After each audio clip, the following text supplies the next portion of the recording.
في القلب مشاعر أخفيها قد أشرقت الشمس عليها عن خطط لم أعبأ فيها ستكون بأيامي خرقا. Tembok besar Cina atau di dalam bahasa Cina disebut Wanli Shangsheng. Sistem benteng seperti ini dibangun di sepanjang perbatasan utara Tiongkok.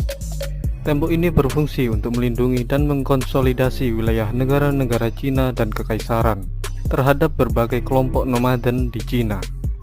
Beberapa tembok sudah dibangun sejak abad ke-7 sebelum Masehi oleh negara-negara Tiongkok kuno. Kemudian pembangunan tembok tambahan dibangun oleh Kaisar Cina pertama yang bernama Qin Shi Huang di sekitar tahun 220 sampai 206 sebelum Masehi. Namun saat ini hanya sedikit dari dinding Qin yang tersisa, dan setelah dinasti Qin, banyak juga dinasti yang turut membangun dan mempertahankan beberapa bentangan dinding perbatasan ini pada abad-abad setelahnya. Tapi bagian tembok yang paling terkenal saat ini dibangun oleh dinasti Ming yang berkuasa di tahun 1368 sampai 1644. Dan berikut ini adalah sejarah tembok besar Cina selengkapnya.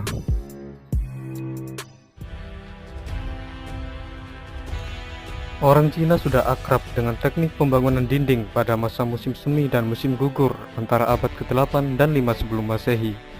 Selama masa ini dan periode negara-negara berperang berikutnya, negara-negara Qin, Wei, Zhou, Qi, Han, Yan, dan Songzan semua membangun benteng yang luas untuk mempertahankan perbatasan mereka sendiri.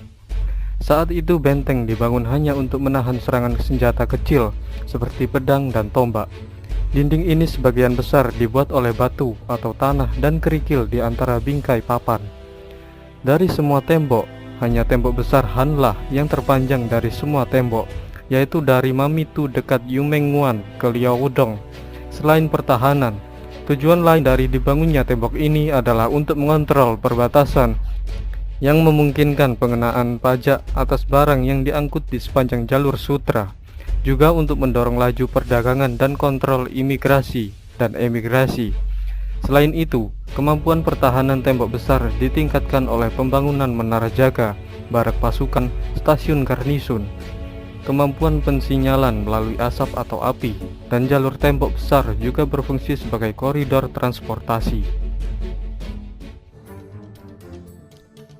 Pada tahun 221 sebelum Masehi, Raja Zheng dari Qin menaklukkan lawan-lawannya yang terakhir, kemudian menyatukan Cina, dan akhirnya ia menjadi kaisar pertama di dinasti Qin, dan namanya menjadi Qin Shi Huang. Qin Shi Huang berniat untuk membuat pemerintahan yang terpusat, dan ia berusaha mencegah kebangkitan raja-raja bawahan.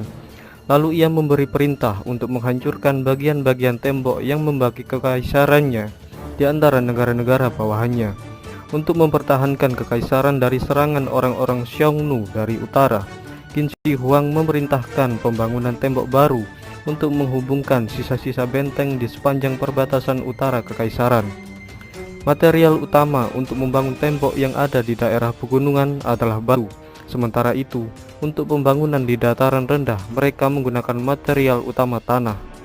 Tapi sayangnya tidak ada catatan sejarah yang masih ada yang bisa menunjukkan panjang dan jalan yang tepat untuk dinding dinasti Qin ini. Sebagian besar tembok kuno telah terkikis selama berabad-abad, dan sangat sedikit bagian yang masih ada sampai sekarang.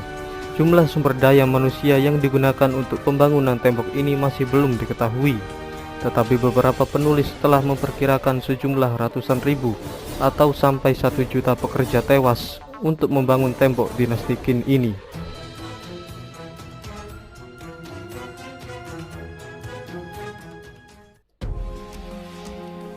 Setelah masa dinasti Qin, banyak juga dinasti yang memperbaiki dan membangun tembok untuk membendung serangan musuhnya dari utara perbatasan. Kemudian pada abad ke-14, konsep tembok besar dihidupkan kembali di bawah kekuasaan dinasti Ming. Hal ini terjadi karena dinasti Ming telah gagal untuk menguasai suku-suku Mongolia setelah beberapa pertempuran berturut-turut, dan konflik yang berkepanjangan dengan mereka telah memakan banyak korban di kekaisaran.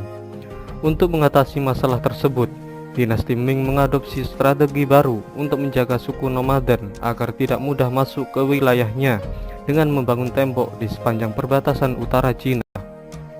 Berbeda dengan benteng sebelumnya, tembok dinasti Ming lebih kuat dan lebih rumit karena konstruksinya menggunakan batu bata dan batu.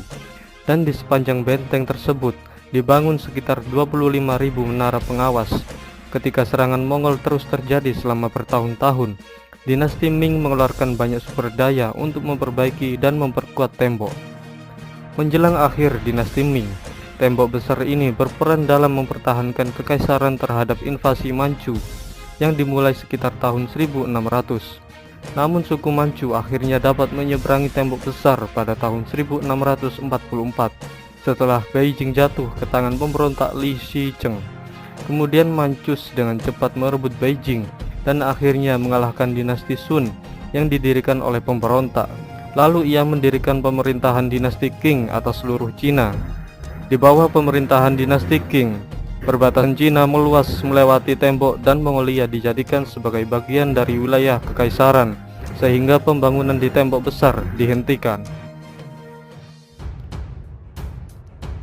Seorang pengelana ternama dari Afrika Utara, yaitu Ibnu Battuta, dikabarkan juga pernah mengunjungi Cina selama dinasti Yuan di tahun 1346. Kemungkinan ia telah mendengar tentang tembok besar Cina sebelum dia tiba di sana, dan ia menulis bahwa tembok itu sepanjang perjalanan 60 hari. Pada awal abad ke-16, setelah orang Eropa mencapai wilayah dinasti Ming di Cina dengan kapal, menyebarlah kisah tentang tembok besar Cina di Eropa. Meskipun tidak ada orang Eropa yang melihatnya secara langsung selama abad berikutnya. Ketika Cina membuka perbatasannya dengan para pedagang dan pengunjung asing setelah kekalahannya dalam Perang Opium pertama dan kedua, tembok besar Cina menjadi daya tarik utama bagi para wisatawan. Dan dengan banyaknya orang yang senang traveling dari abad ke-19, hal ini membuat popularitas tembok besar menjadi semakin meluas. Sebuah survei arkeologi yang menggunakan teknologi canggih telah menyimpulkan bahwa tembok yang dibangun oleh dinasti Ming memiliki panjang 8.850 km. Ukuran ini dihitung dari 6.259 km bagian dari dinding sebenarnya, 359 km parit, dan 2.232 km dari penghalang pertahanan alami seperti bukit dan sungai. Survei arkeologis lainnya menemukan bahwa seluruh dinding dengan semua cabangnya memiliki panjang 21.196 km. Saat ini, sistem pertahanan tembok besar umumnya diakui sebagai salah satu prestasi arsitektur paling mengesankan dalam sejarah.